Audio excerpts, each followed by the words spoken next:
ये एक over top romance drama की दुनिया है। जब से यह इंटर्न कंपनी के दरवाजे से अंदर आया, उसने एक बेदाग हेरफेर का खेल खेला। उसने असली आत्मा की दत्तक बहन और पत्नी को पूरी तरह से अपनी उंगलियों पर नचाया। शुरुआत में उनके पास थोड़ी समझ थी, लेकिन इवान बार बार पीड़ित होने का नाटक करता रहा और उन्होंने वास्तव में उस पर विश्वास कर लिया। उन्होंने असली आत्मा पर हर एक शेयर सेरेना के नाम करने का दबाव बनाया। सेरेना ने पलटकर सब कुछ इवान को सौंप दिया। अंत में असली आत्मा को एक पुल के नीचे घेर लिया गया और पीट पीट कर मार डाला गया।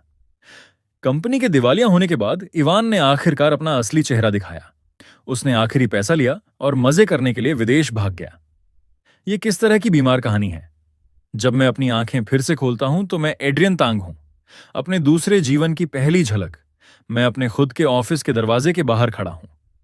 अंदर मेरी पत्नी और वह इंटर्न एक दूसरे के सामने बैठे हैं। इवान वहां लेटा हुआ है, खुद में मग्न। फिर वह मुझे देखता है और तुरंत अपना सिर झुका लेता है ताकि मासूम बन सके।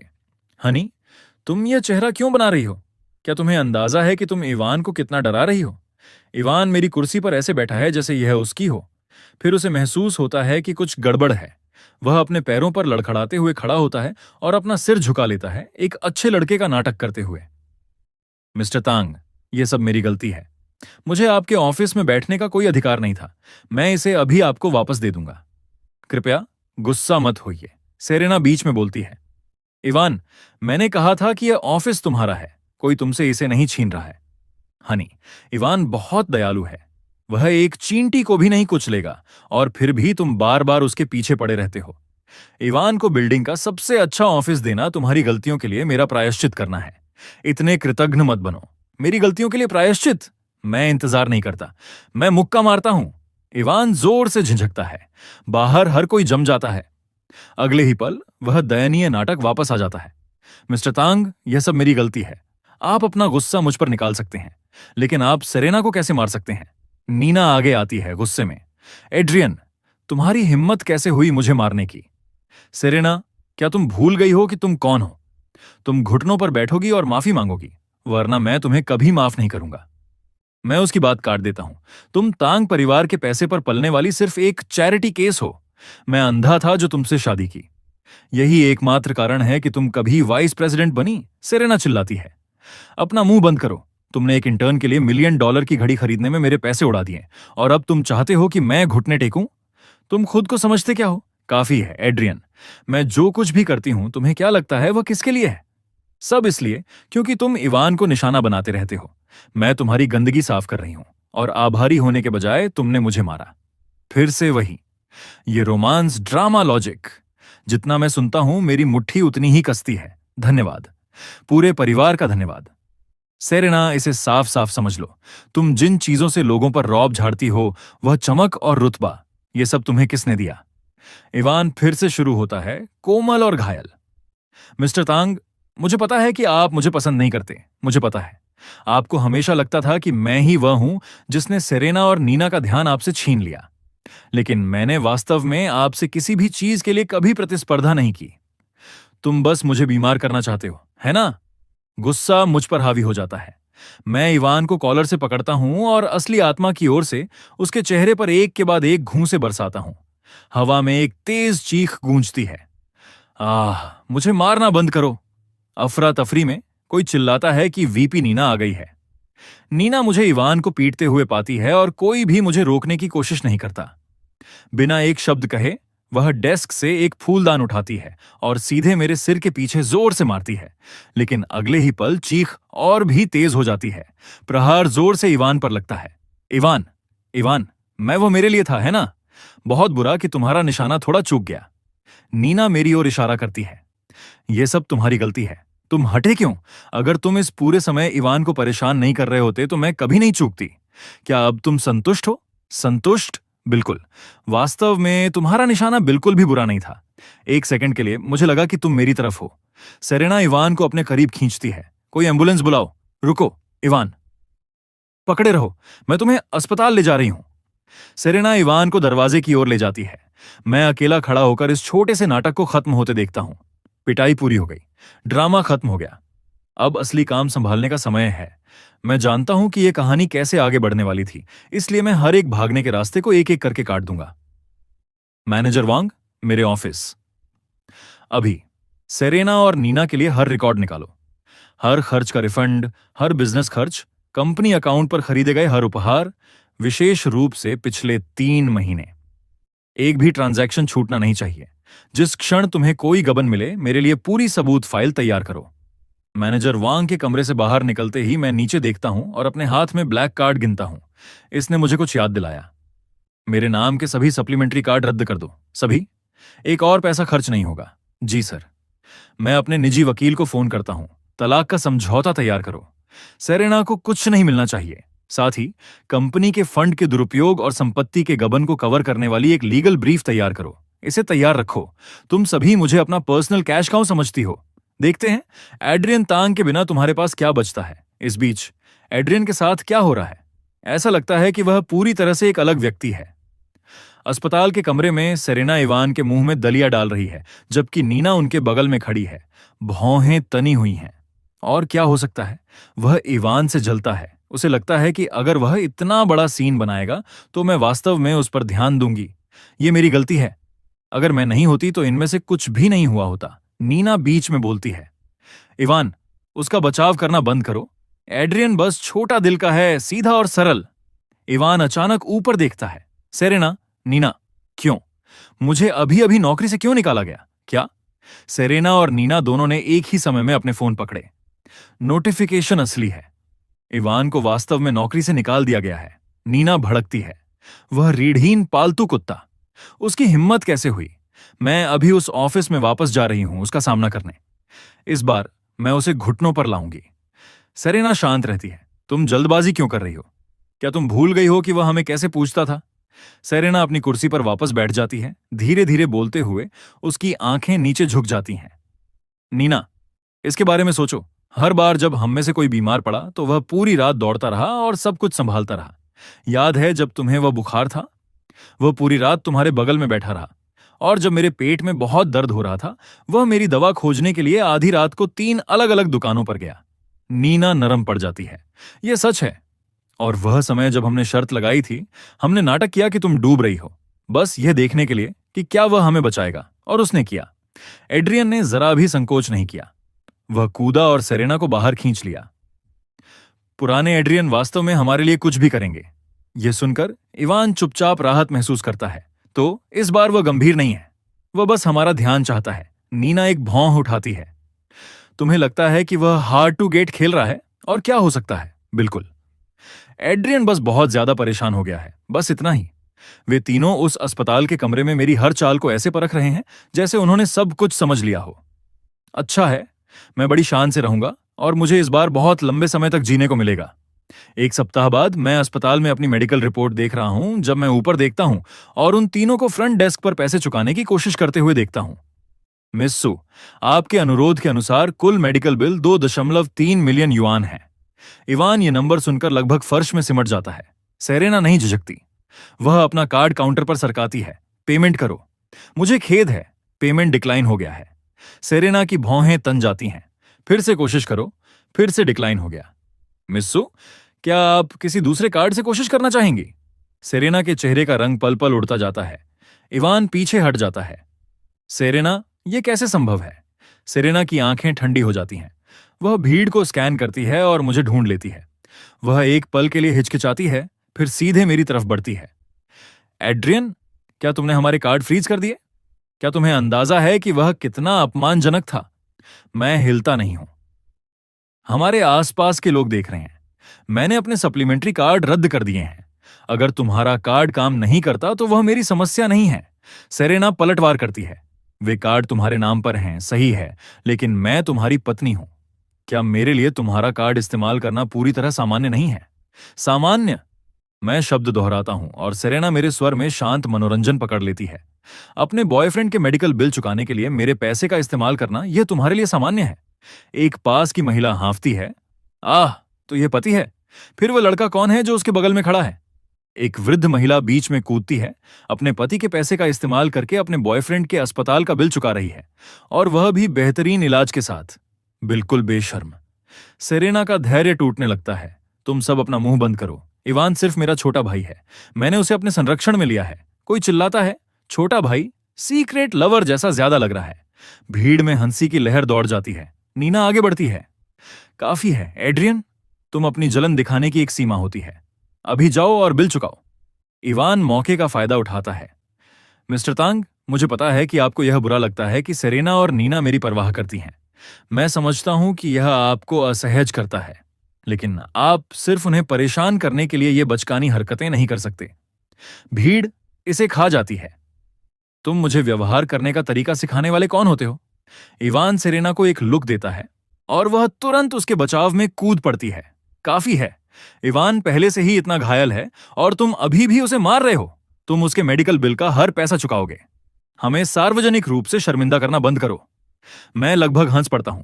नीना को एक जोरदार हिट मिलती है। वह चिल्लाती है और पीछे की ओर लड़खड़ाती है, फर्श पर ढेर हो जाती है। बिल चुकाओ। तुम तीनों शुरू से ही शर्मिंदगी का कारण बनी हुई हो। इसका मुझसे क्या लेना देना? सेरेना दौड़कर जाती है। नीना, भीड़ में से कोई चिल्लाता है, तुम सही हो नौजवान, ऐसे लोगों को 1 इंच भी जगह मत दो। सेरेना जमीन खोती हुई एक अलग एंगल आजमाती है। तुम एक वयस्क पुरुष हो, क्या तुम बस बड़े व्यक्ति नहीं बन सकते? भीड़ फिर से हंसती है और हंगामा आखिरकार अस्पताल के निदेशक को बाहर निकाल लाता है। काफी है, तुम सब बहुत देर से ये कर रहे हो। मुझे परवाह नहीं कि कौन चुकाता है। कोई अभी इस बिल का निपटारा करे। ये एक प्राइवेट अस्पताल है, चैरिटी नहीं। नीना अभी भी फर्श पर अपनी सांस ले रही है, कांपते हुए अपने पैरों पर खड़ी होती है। तुम क्या कर रहे हो? निदेशक अपने चश्मे को ठीक करता है। सरल, जब तक यह बिल पूरा नहीं हो जाता मिस्टर इवान इस अस्पताल से नहीं निकलेंगे, अन्यथा हमें इसे मुश्किल तरीके से संभालना पड़ेगा। इवान घबरा जाता है। सेरेना, नीना, मेरा सिर बहुत दर्द कर रहा है। निदेशक एक भौं उठाता है। सिर दर्द? तुम्हारे अटेंडिंग डॉक्टर ने तुम्हें 2 दिन पहले छुट्टी दे दी थी। अजीब है कि दर्द तभी होता है जब भुगतान करने का समय आता है। सेरेना मेरी तरफ मुड़ती है। हनी, बस इसे चुका दो।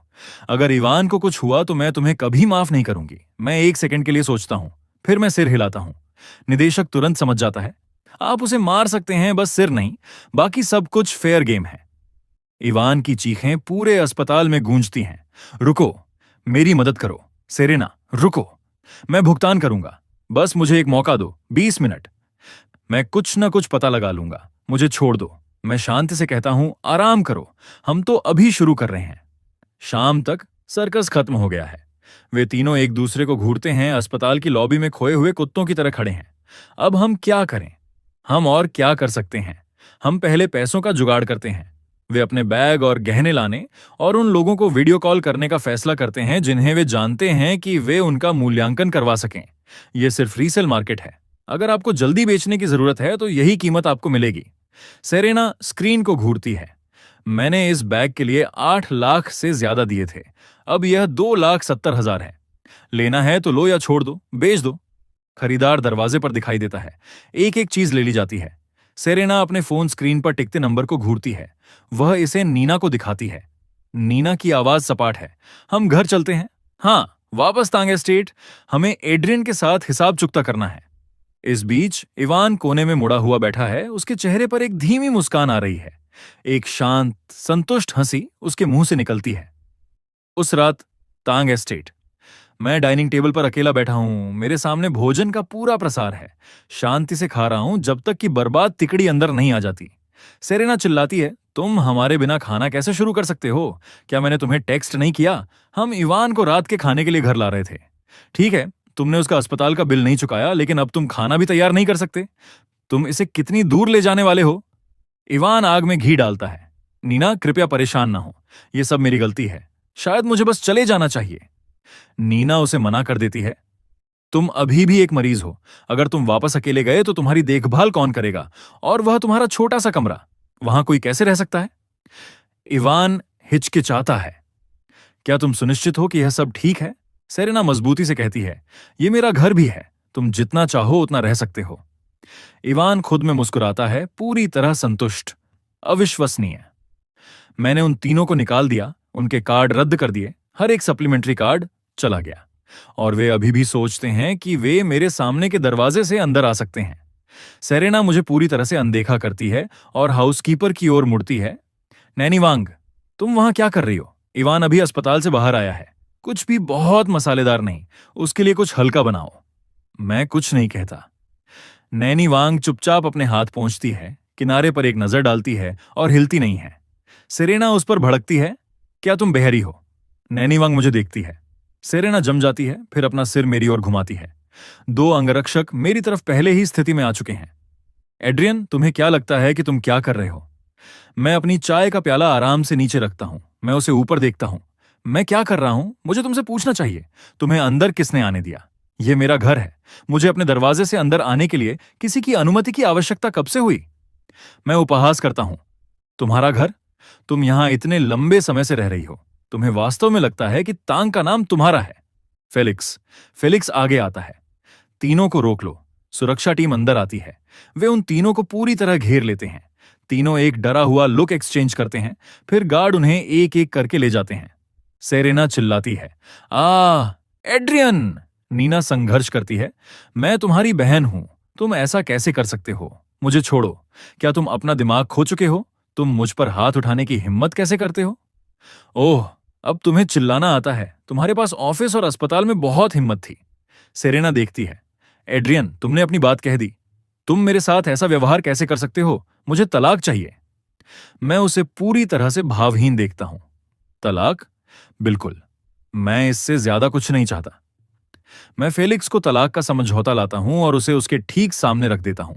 सेरेना स्थिर हो जाती है। वह मुझे घूरती है। उसकी अभिव्यक्ति बार बार बदल रही है। क्या यह तुम्हारा विचार नहीं था? मैं इसे हकीकत बना रहा हूं।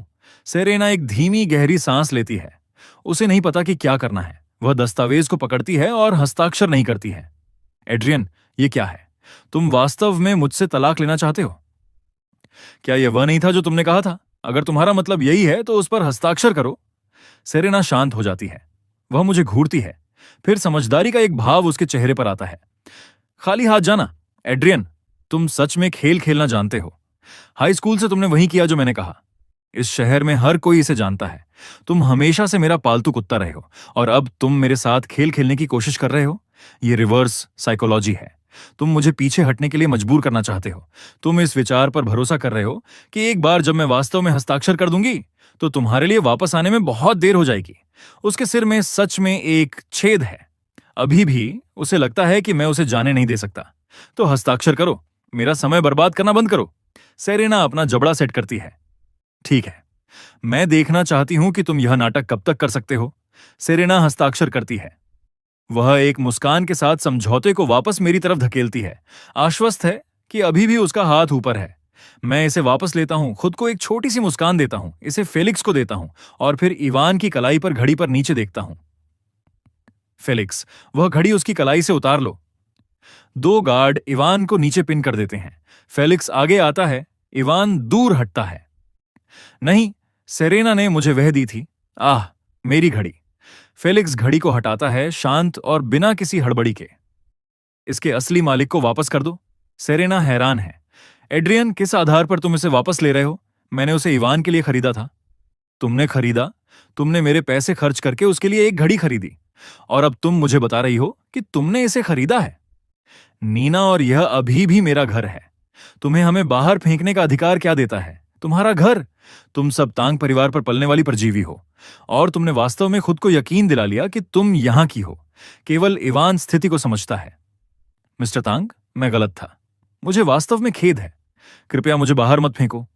मैं वादा करता हूं कि अब से मैं उसकी बात काट देता हूं, उसे बाहर खींच लेता हूं। मेरी ओर से एक शब्द और गार्ड अंदर आ जाते हैं। घर आखिरकार शांत है। मैं वापस बैठता हूं और अपने खाने का आनंद लेता हूं, पूरी तरह से आसान। मुझे छोड़ो। तुम क्या कर रहे हो? मुझसे दूर हटो। तुम झटके। तुम इस पर पछताओगे। तुम मुझे छूने की हिम्मत कैसे करते हो? तुम इसकी कीमत चुकाओगे। सेरेना और नीना हर चीज से लड़ती हैं। इवान को उसके कॉलर से बाहर खींच लिया जाता है, जो फर्श पर रेंग रहा है। सेरेना रास्ते में अपने बैग और गहने हथियाने की कोशिश करती है। वह उन्हें नकद के लिए बेचने की योजना बना रही है। वे भी तुम्हारे नहीं हैं, नीना जवाब देती है। मैं यहां 10 से अधिक वर्षों से रह रही हूं। यह मेरा घर है। किसी पर लंबे समय तक निर्भर रहने से वह तुम्हारा नहीं बन जाता। उन्हें बाहर निकालो और वे तांग एस्टेट के अंदर एक कदम भी न रखें। गार्ड उन सभी को बाहर निकाल देते हैं। इवान सामने की सीढ़ियों पर जोर से गिरता है। मैं पूरी तरह उदासीन होकर देखता हूं। फिर मैं मुड़ता हूं और चला जाता हूं। तांग एस्टेट के गेट बंद हो जाते हैं। दरवाजा खोलो। एड्रियन, यहां बाहर आओ। इवान फिर से शुरू करने के लिए अपना मुंह खोलता है जब फेलिक्स की आवाज अंदर से आती है। फिर से दस्तक दो और हम कुछ तोड़ देंगे। सेरेना और नीना इवान को उनके बीच सहारा देती हैं और खिसक जाती हैं। उस रात देर गए इवान के खस्ता हाल रेंटल रूम में। इवान कोने में दुबका हुआ है और ऐसे बोलता है जैसे उसे किसी बात की परवाह ही ना हो। सेरेना, नीना, क्या होगा अगर मिस्टर तांग वास्तव में तुम दोनों से तंग आ चुके हैं? नीना सेरेना की ओर देखती है। मैं भी यही सोच रही हूं। एड्रियन इस बार कुछ अलग लग रहा है। सच में बहुत अलग। सेरेना शांत बनी रहती है। तुम दोनों घबरा क्यों रही हो? यह बिल्कुल वही पल है जहां तुम्हें अपना धैर्य बनाए रखना है। एड्रियन जो कुछ भी कर रहा है वह हमें गिड़गिड़ाने के लिए मजबूर करने के लिए है। नीना को बात समझ में आती है। तुम्हारा मतलब है कि वह ब्लफ कर रहा है? वह इस बात पर दांव लगा रहा है कि क्या हम वापस आएंगे, लेकिन जिस क्षण हम ऐसा करेंगे वह हमें हमेशा के लिए गुलाम बना लेगा। मेरा भरोसा करो, 1 हफ्ते का समय दो। वह घुटनों पर आकर हमसे वापस आने की भीख मांगेगा।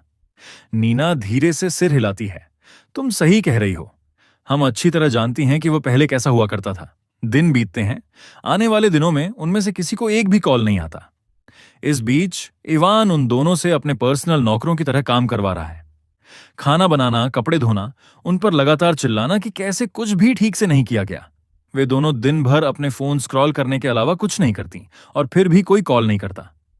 इवान चिल्लाता है, फर्श को ठीक से पोंछो। अभी भी उस पर धूल पड़ी है। उनमें से एक बुदबुदाती है, मैं अभी इसे फिर से कर दूंगी। दूसरी धीरे से कहती है, घबराओ मत। वह पहले हमें बहुत प्यार करता था। वह हमें ऐसे ही नहीं छोड़ सकता। वह जल्द ही हार मान लेगा। दोनों और एक शब्द नहीं बोलती। वे बस आहें भरती हैं। अगली सुबह धड़ धड़ धड़ दरवाजा पीटने से हिल जाता है।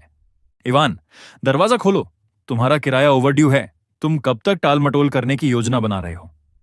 दरवाजा खुलता है। मकान मालिक अंदर आता है, 2 अतिरिक्त लोगों पर एक नजर डालता है और उसका चेहरा गुस्से से लाल हो जाता है।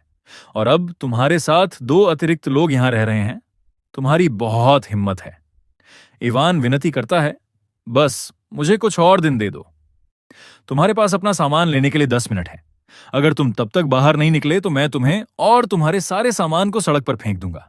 10 मिनट बाद वे तीनों अपने सारे बैगों के साथ बाहर सड़क पर फेंक दिए जाते हैं। बिल्कुल भीगे हुए बिल्लियों की तरह दिख रहे हैं। और तभी आकृतियों का एक समूह कोने से मुड़ता है। हे हे हे हे हे हे, आखिरकार तुम्हें पकड़ ही लिया।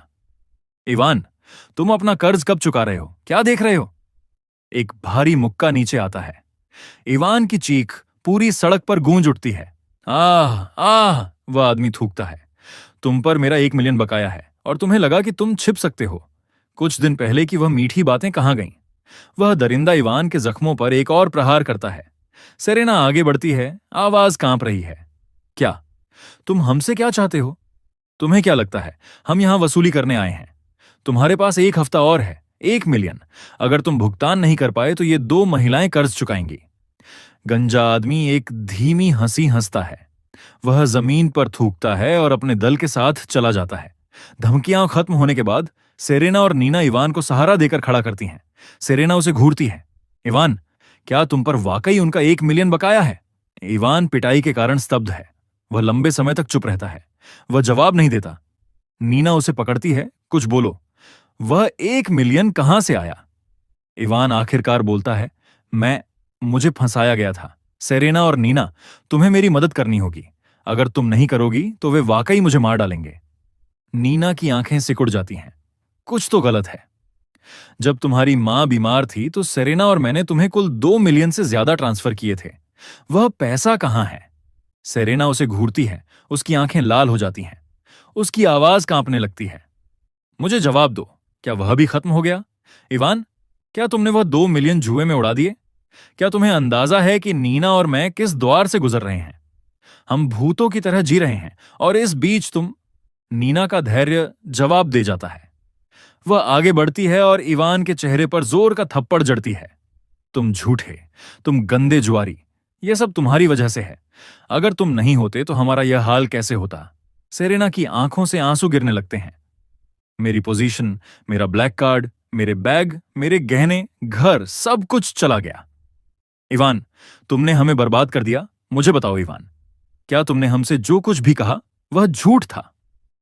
इवान एक पल के लिए चुप रहता है, फिर वह मुस्कुराता है। तुम दोनों को वही मिला जिसकी तुम हकदार हो। वह अपने पैरों पर खड़ा होता है, नीना को धक्का देता है और सेरेना को लात मारकर गिरा देता है। तुम्हें वाकई लगता है कि तुम्हारी कोई अहमियत है? वह उन्हें तिरस्कार से देखता है। वह धीरे से अपना कॉलर सीधा करता है।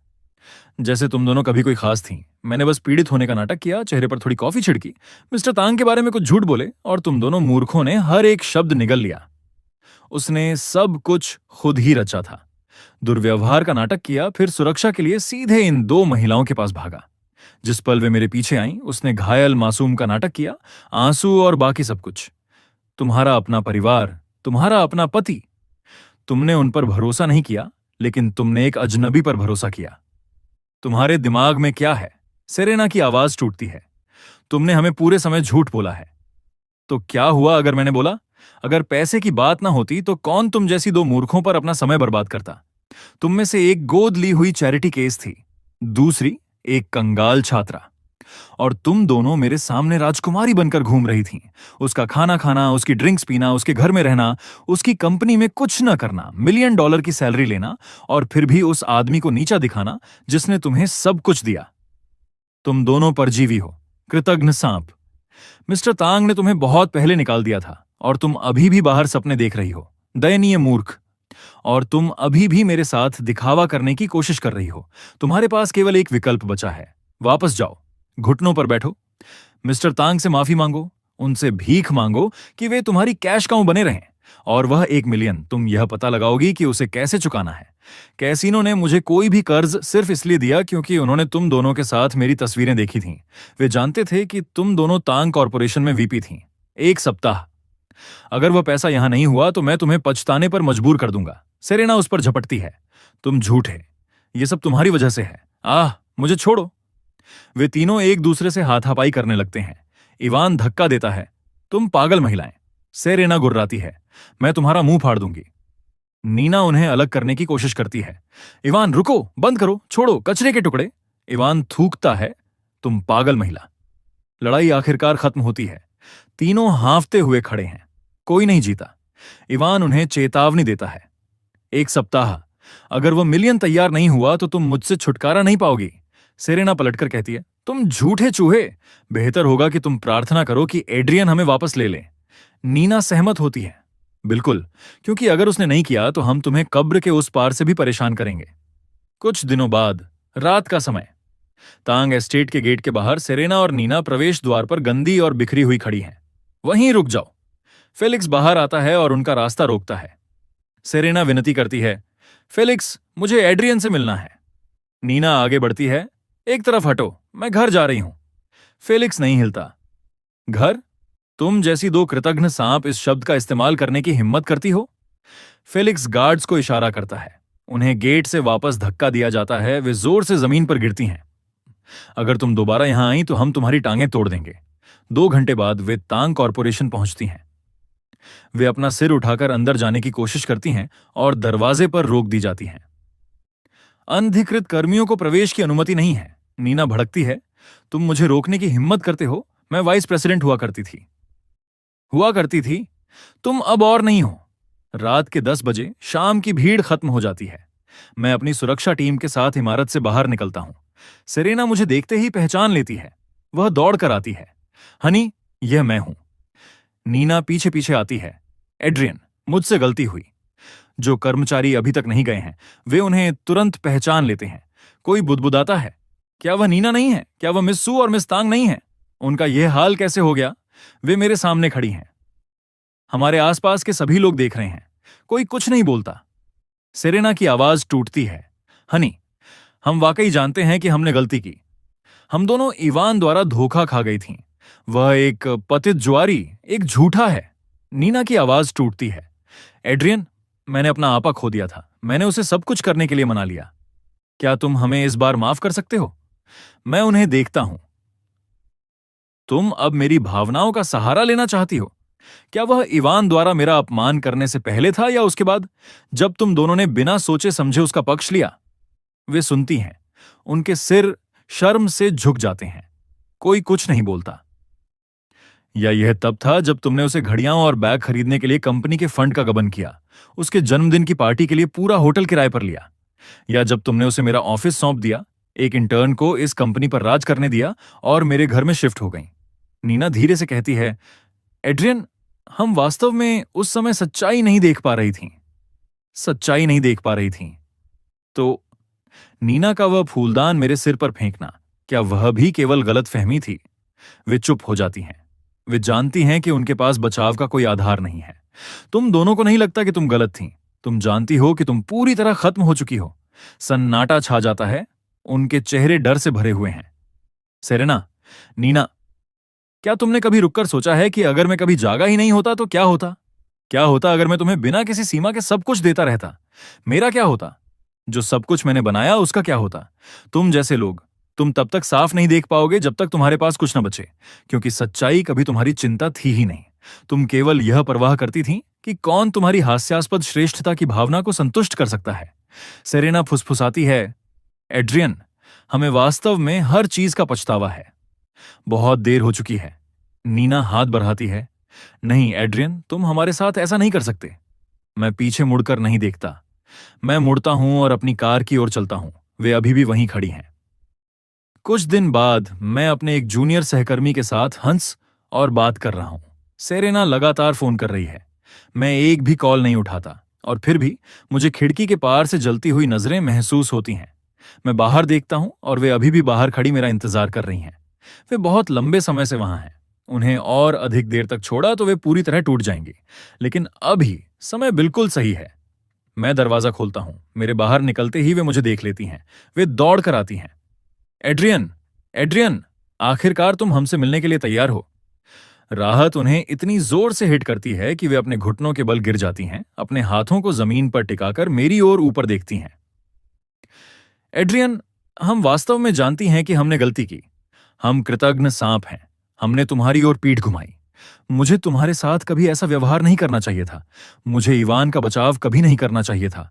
मुझे तुम्हारा पैसा कभी नहीं लेना चाहिए था। नीना अपना माथा जमीन पर टिकाती है। एड्रियन, मुझे बहुत खेद है। मुझे वास्तव में पछतावा है। हम तुम्हारे लिए इसे ठीक करेंगे।